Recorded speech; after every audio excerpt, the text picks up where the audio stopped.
दोस्तों, एक DM madam शोभा साधारण से कपड़ों में एक सुनार की दुकान से सोने की चैन खरीदने के लिए जाती है, लेकिन वहां पर उनके साथ कुछ ऐसा हो जाता है कि उनकी और दुकानदार विनोद की किसी बात को लेकर झड़प हो जाती है। अब दुकानदार उन्हें धमकी देने लगता है, आप या तो मेरी बात मान जाओ, वरना मैं पुलिस को बुला लूंगा और फिर देख लेना, आपको जेल की हवा खानी पड़ेगी। इस बात को सुनकर डीएम मैडम मुस्कुराने लगती है और दुकानदार से कह देती है कि ठीक है, अगर ऐसी बात है तो आप पुलिस को ही बुला लो, वही आकर हमारा फैसला कर देगी। क्योंकि डीएम मैडम के दिमाग में यह था कि पुलिस वाले आने के बाद उन्हें पहचान लेंगे और उसके बाद यह सब कुछ यहीं पर सॉर्ट आउट हो जाएगा। लेकिन जैसे ही पुलिस वाले आते हैं तो वह दुकानदार कुछ ऐसा कहता है जिसे सुनने के बाद वह पुलिस वाले डीएम मैडम को अपने साथ लेकर वहां से जाने लगते हैं। अब डीएम मैडम इस बात को देखकर बड़ी हैरान है कि उन्होंने उसे नहीं पहचाना और उल्टा वह गलत का साथ दे रहे हैं। इसके बाद इस कहानी में कुछ ऐसा होता है जिसकी किसी ने कल्पना भी नहीं की होगी। तो दोस्तों, बहुत ही शानदार कहानी है। कहानी को अंत तक जरूर देखें। दोस्तों, उत्तर प्रदेश के कानपुर में एक नई डीएम साहिबा की नियुक्ति होती है। डीएम साहिबा जिनका नाम था शोभा, और शोभा अपनी ईमानदारी के लिए बहुत ही ज्यादा प्रसिद्ध थी। वह जहां भी जाती ईमानदारी से काम किया करती, तो चारों तरफ उनकी ईमानदारी के चर्चे रहा करते थे। अब जैसे ही उनकी यहां पर पोस्टिंग होती है तो पोस्टिंग हुए उन्हें कुछ ही दिन हुआ था और एक दिन उनके पास उनका छोटा भाई आ जाता है। दरअसल उनके छोटे भाई की शादी आने वाली थी और वह शादी पर अपनी बहन को अपने साथ ले जाना चाहता था। डीएम साहिबा का भरा पूरा परिवार है, लेकिन वह फिलहाल यहां पर शिफ्ट नहीं हुआ है। तो वह अपने भाई को समझाने लगती है, कहती है, भाई तुम शादी कर लो, मैं बाद में किसी दिन आकर तुमसे मिल लूंगी। लेकिन उनका भाई कहने लगता है, नहीं बहन, अगर आप शादी में नहीं आओगी तो मैं बिल्कुल भी शादी नहीं करूंगा। तो इसी वजह से जो डीएम मैडम होती है वह शादी में आने के लिए हामी भर लेती है और कहती है, ठीक है भाई, तुम चिंता मत करो, मैं जरूर से तुम्हारी शादी में आऊंगी। ऐसा कहकर डीएम साहिबा ने अपने भाई को समझा दिया था। तो उसका भाई भी इस बात को मान जाता है और शाम को उससे कुछ बात करने के बाद वह अपने घर चला जाता है। डीएम साहिबा ने कह दिया था, ठीक है, कल शाम को मैं तुम्हारे वहां पर आ जाऊंगी। अब इसके बाद डीएम साहिबा दूसरे दिन सुबह सुबह उठकर वहां पर जाने की तैयारी करने लगती है। वह सोचती है, मैं शादी में जा रही हूं तो अपनी भाभी के लिए एक अच्छी सी सोने की चैन खरीद लेती हूं। यही सोचकर डीएम साहिबा वहां से अपनी पर्सनल गाड़ी लेती है और पर्सनल गाड़ी लेकर साधारण से कपड़ों में मार्केट में चली जाती है। सोने की चैन की खरीदारी करने के लिए ऐसे ही घूमते घूमते डीएम साहिबा एक दुकान पर पहुंच जाती है जिसका नाम था बॉम्बे ज्वेलर्स। यहां पर आकर अपने लिए चैन का डिजाइन देखने लगती है। इस दुकान पर उन्हें एक चैन का डिजाइन पसंद आ जाता है। तो डीएम साहिबा उस दुकानदार विनोद से उस चैन का मोल भाव करने लगती है। विनोद कहने लगता है, मैडम हमारी दुकान का एक ही रेट है, वह बाहर आपने बोर्ड पर लिखा भी देखा होगा, और आज का 22 कैरेट सोने का भाव 20 लाख है। इस 2 तोले की चैन का एक ही दाम है, 1,20,000। अब डीएम मैडम चैन को देख चुकी थी और देखने के बाद कहती है, ठीक है, और अपने पास से 1,20,000 निकालकर उस दुकानदार को देती है। दुकानदार उन पैसों को गिनता है और गिनने के बाद उन पैसों को अपने पास रख लेता है और उस चैन को पैक करके डीएम मैडम को दे दिया था। डीएम मैडम भी खुशी खुशी वहां से वापस लौटने लगती है। इसके बाद डीएम मैडम उस दुकान से बाहर निकल जाती है और बाहर निकलने के बाद और भी कुछ सामान मार्केट से खरीदने लगती है। अब जैसे ही वह दूसरी दुकान में जाकर कुछ खरीदारी कर रही थी तो उसी दौरान उस दुकान में टीवी पर न्यूज चल रही थी जिसमें बताया जा रहा था कि ज्वेलर्स अपने ग्राहकों के साथ कर रहे ठगी, पैसे 22 कैरेट सोने के ले रहे हैं और सामान 18 कैरेट सोने का बनाकर दे रहे हैं। इसके बाद डीएम मैडम वहां उस दुकानदार से जो कुछ उन्हें खरीदना था उसे खरीदती है और वहां के एक प्रसिद्ध आभूषण ज्वेलर्स की दुकान पर जाती है और वहां पर अपनी उस सोने की चैन को चेक करवाती है। तो उस दुकानदार ने उसे बताया कि मैडम आपकी यह चैन 18 कैरेट सोने की बनी हुई है जिसका आज का भाव है 50 लाख। अब डीएम साहिबा वहां से उस बॉम्बे ज्वेलर्स की दुकान पर जाती है। वहां जाने के बाद वह दुकानदार को यह सब कुछ दिखाती है और कहने लगती है कि आपने 22 सोने का भाव लगा कैरेट सोने की चैन दे दी। तो दुकानदार कहने लगता है कि मैडम आपको कोई गलत फहमी हुई है। अभी तक दुकानदार को नहीं पता कि यह यहाँ की डीएम है और ना ही डीएम मैडम ने यह बात जाहिर होने दी थी। इसके बाद डीएम मैडम काफी देर तक उस दुकानदार के साथ बहस करती रहती है और वह दुकानदार से कहने लगती है, अंकल जी आप ऐसा करो, मुझे पैसे ही वापस दे दो और अपनी यह चैनवा वापस ले लो। लेकिन तभी जो दुकानदार है वह पैसे देने से मना कर देता है और दुकान में लगे हुए एक छोटे से पर्चे की तरफ इशारा करता है, जिस पर्चे पर लिखा हुआ था, बिका हुआ माल वापस नहीं होता, केवल बदला जाएगा। अब डीएम मैडम जब इस बात को सुनती है तो बड़ी हैरान होती है। तभी वो कहने लगती है, देखो वह बात तो ठीक है, लेकिन आप धोखेबाजी कर रहे हो तो मैं क्या करूं, इसमें आपकी भी तो गलती है।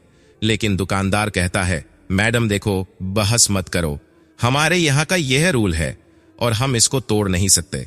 तो वह कहने लगती है, ठीक है, बिका हुआ माल वापस नहीं होता, लेकिन अभी तक मैं इसे अपने घर तक भी नहीं लेकर गई हूं।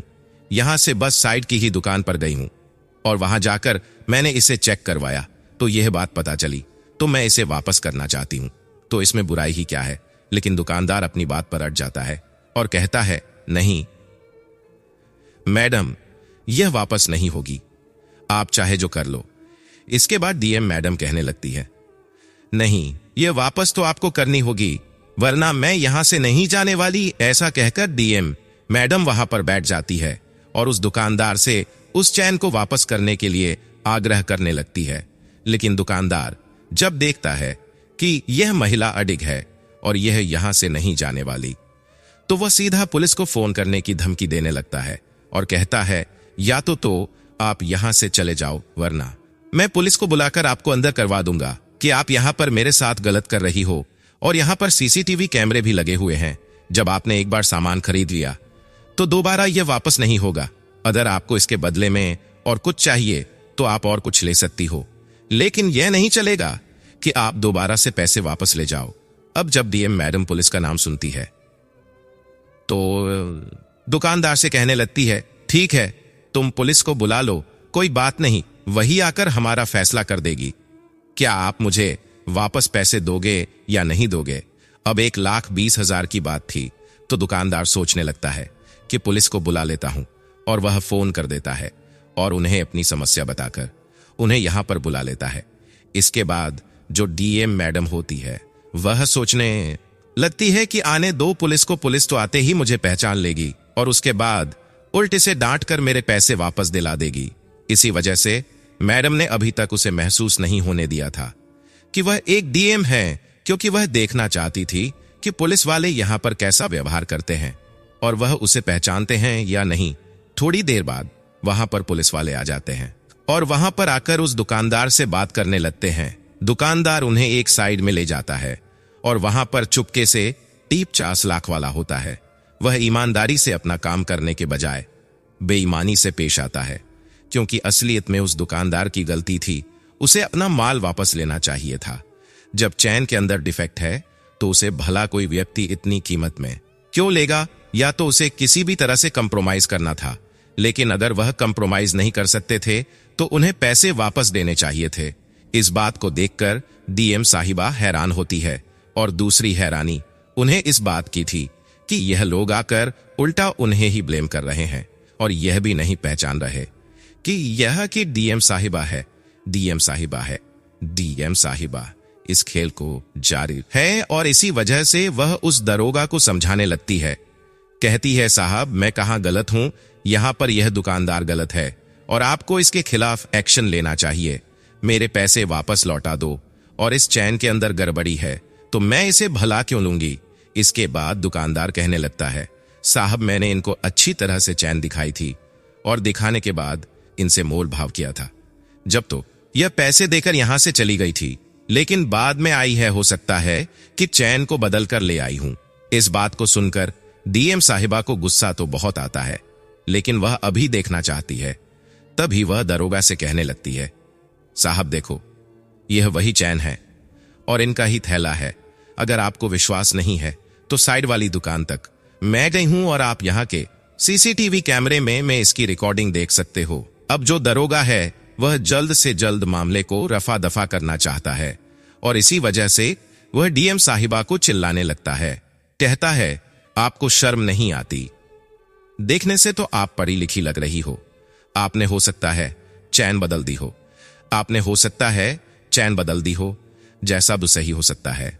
अगर आपने ज्यादा इसको परेशान किया, मजबूरन आपको मुझे गिरफ्तार करना होगा। ये बात सुनकर डीएम साहिबा गर्म हो जाती है, लेकिन अब भी वह चुप रहती है और कहने लगती है, ठीक है साहब, अगर ऐसी बात है तो आप मुझे अंदर बंद कर दो, मैं भी तो देखूं आप मुझे भला बेमतलब के अंदर कैसे बंद कर सकते हो। इसके बाद दरोगा हवलदार से कहने लगता है, इसे पकड़कर जीप में बैठा दो और इसे लेकर चलते हैं। लेकिन तभी डीएम साहिबा कह देती हैं, आप वैसे तो कानून के रक्षक हो, लेकिन आपको इतना भी नहीं पता कि किसी महिला को गिरफ्तार करते वक्त एक महिला पुलिस होनी चाहिए और उसके बाद ही आप महिला को गिरफ्तार कर सकते हो। अब यह बात सुनकर दरोगा और भी गुस्से में आ जाता है, लेकिन वहां पर थोड़ी सी भीड़ इकट्ठा हो गई थी, तो दरोगा अपनी फीलिंग्स पर कंट्रोल करता है और फोन करके वहां पर महिला कांस्टेबल को बुलाता है। अब जैसे ही महिला कांस्टेबल आती है तो उसके बाद वह डीएम साहिबा को पकड़कर जीप में बैठा देती है और बाजार के अंदर सभी लोग यह सब कुछ देख रहे थे। अब पुलिस के सामने भला कौन बोलेगा, यही सोचकर सब लोग चुप रहते हैं और डीएम साहिबा को वहां से बिठाकर थाने तक ले जाया जाता है। जैसे ही डीएम साहिबा थाने में पहुंचती है तो थाने के अंदर एक पुलिस वाला था जो डीएम साहिबा को अच्छी तरह से जानता था, क्योंकि कुछ दिनों पहले डीएम साहिबा के यहां पर ही उसकी ड्यूटी थी और डीएम साहिबा ईमानदारी के लिए वहां पर पूरी तरह से चर्चित थी। तो जैसे ही वह शुरुआत में गया था तो उसे उस समय उसे नहीं पता था, लेकिन धीरे धीरे वह डीएम साहिबा को अच्छे से जान चुका था। जैसे ही वह डीएम साहिबा को थाने के अंदर आता हुआ देखता है तो वह एकदम से हैरान हो जाता है। वह आकर दरोगा को समझाने लगता है, आपने बहुत बड़ी गलती कर दी है और इस गलती के लिए आपको बहुत पछताना पड़ेगा। लेकिन तभी डीएम साहिबा उसे देखकर समझ जाती है कि वह जान चुका है, तो वह एकदम से उसे चुप रहने का इशारा कर देती है और पुलिस वाला भी समझ जाता है। इतनी ही देर में दरोगा कहने लगता है, गलत क्या किया है, यह हमें चैलेंज कर रही थी को इसी वजह से इसे उठा ले। आई हैं एक रात हवालात की हवा खाएगी तो इसे पता चल जाएगा कि कायदा और कानून क्या होते हैं। ऐसा कहकर डीएम मैडम को उन्होंने अंदर बंद कर दिया।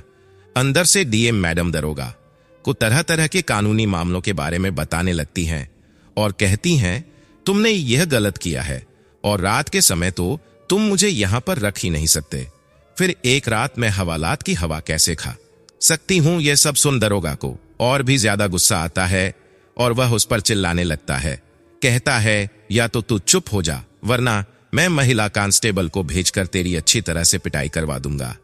तभी डीएम साहिबा उस पर भी कानून छोड़ती है और कहती है, ऐसे भला कैसे आप मुझ पर पिटाई लगवा सकते हो।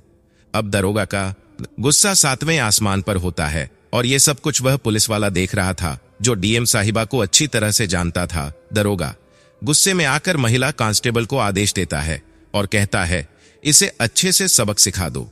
इसके बाद जैसे ही महिला कांस्टेबल उस लॉकअप के अंदर जाने लगती है तो डीएम साहिबा उन्हें रोकती है और कहती है, खबरदार, अगर एक कदम भी आगे बढ़ाया तो इसके बाद डीएम साहिबा जो अपना आई कार्ड अपने साथ लेकर आई थी उसे निकालकर महिला कांस्टेबल के सामने लटका देती है।